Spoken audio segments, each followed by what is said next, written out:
4, 3, 2, 1.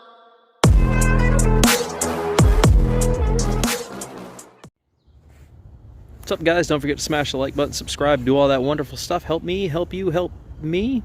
I think that's right. Just do it because it's free and it helps me.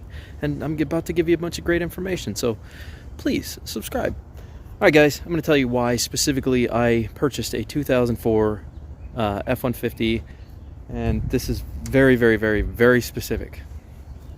Pay attention because you're about to learn a lot. This, up until 2008, the 2004 to 2008, still came, the 4.6 liter came with only the 2-valve system, which was the most reliable V8 engine that they ever produced in the F-150 series, basically.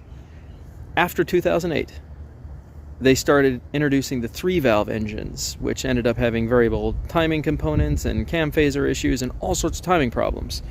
Now, you can get these in the 4.6 and the 5.4. However, the 5.4 for this year was already the 3-valve system. It wasn't the re-engineered, redesigned 4.8 liter, which ended up dropping in 2009. So after 2009, the 4.6 liter went from the standard 2-valve system to the 24-valve system. Okay, that's a lot of valves. It's a lot of room for failure, to be honest with you. So if you're going to purchase one of these, my suggestion to you is buy from 2004 to 2008, 4.6 liter.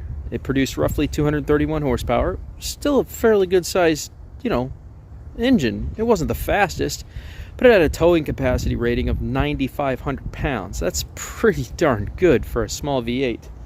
And it did it well. It accomplishes the task well. But what you're trying to avoid is all the engine problems of the 5.4, because if you buy this style from 2004 to 2008 in the 5.4, then you ended up automatically getting the 3-valve system with the cam phaser problems and the timing issues and the variable timing components that all fail and just leave you with a nightmare of an engine and a truck that can't do its job properly because the engine was just redesigned. And it was just horrible. It was horrible. This is a 2004, and granted I could have bought up to a 2008, but I found this 2004 in just beautiful condition with low mileage, and I knew it had the 4.6 liter. Even though the branding was Triton, I still don't think it's a Triton. I don't think that it really became a Triton engine until its redesign, which would have been 2009. Even though they branded this XLT Triton right here, I still don't consider it a Triton engine because it didn't have, I don't know how to say that. All I'm going to say is I don't consider it a Triton engine. It didn't have all the extra stuff that the normal 5.4 Tritons had. It was just a completely different engine, and I believe it was a slight redesign from the Mustang, just like they did with like the 2010 or 12 when they put the Coyote engines in them, the 5.0s.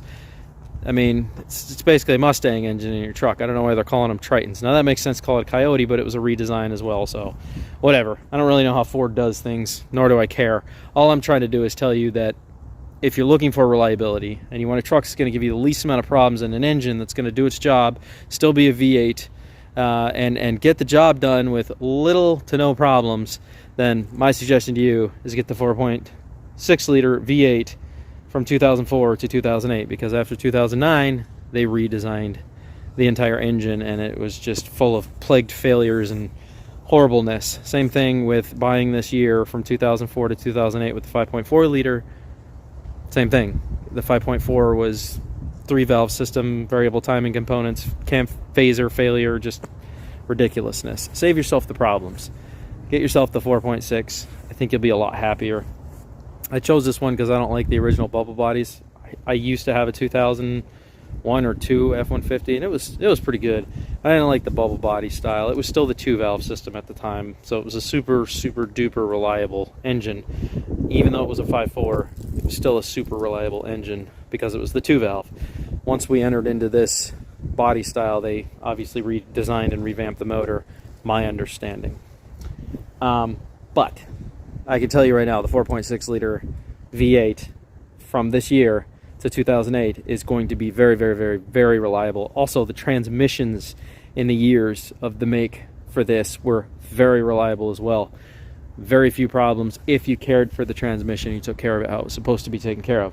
My dad has a 2012. I don't like the front end of it at all. Like, I'm just not a fan of the front end. Basically from 2009 and up, I just don't like the body styles until about 2014. That's when I started liking, but I'm not going to blow that kind of money on a truck. I just need something that's going to be reliable, have heat, air conditioning, and look nice. That's what I bought. It's got 140,000 miles on it. I paid $4,000 for it. It's a Super Crew cab. Barely got any driving. It's a beautiful truck, so that's what I bought. I mean, it's hard to argue with $4,000 for a full-size truck with low mileage, especially because it's a super cab, so it's got all the cool, you know, extra accessories and all that stuff.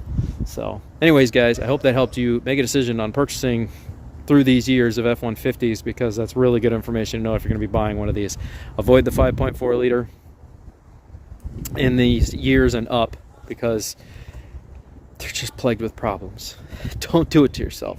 You'll have all the regrets all day when it starts giving you those issues.